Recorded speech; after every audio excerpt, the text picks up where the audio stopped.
सभी भक्तजनों को जय श्री कृष्ण।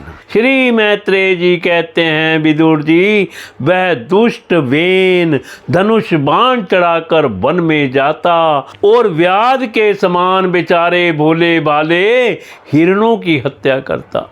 उसे देखते ही पुरवासी लोग वेन आया कहकर पुकार उठते।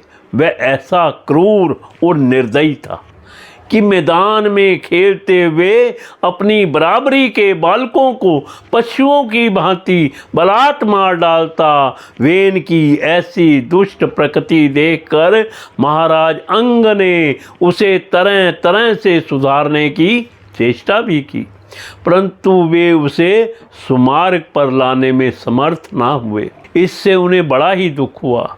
वे मन ही मन कहने लगे, जिन ग्रस्तों के पुत्र नहीं है उन्होंने अवश्य ही पूर्व जन्म में श्री हरि की आराधना की होगी।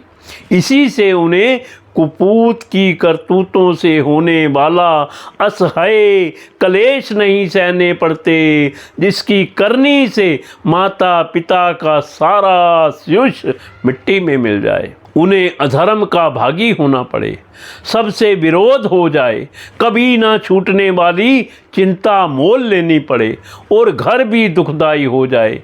ऐसी नाम मात्र की संतान के लिए कौन समझदार पुरुष ललचावेगा।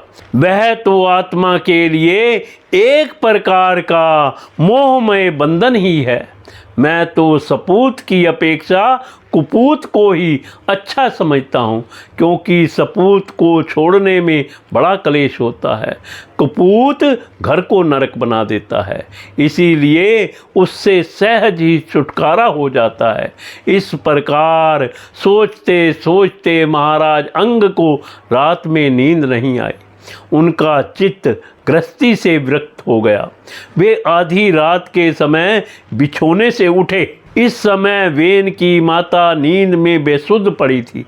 राजा ने सबका मोह छोड़ दिया और उसी समय किसी को भी मालूम ना हुआ। इस प्रकार चुपचाप उस महान ऐश्वर्य से भरे राजमहल से निकलकर वन को चल दिए। महाराज विरक्त होकर घर से निकल गए हैं। यह जानकर सभी प्रजानन, पुरोहित, मंत्री और स्वदगण आदि अत्यंत शोकाकुल होकर पृथ्वी पर उनकी खोज करने लगे।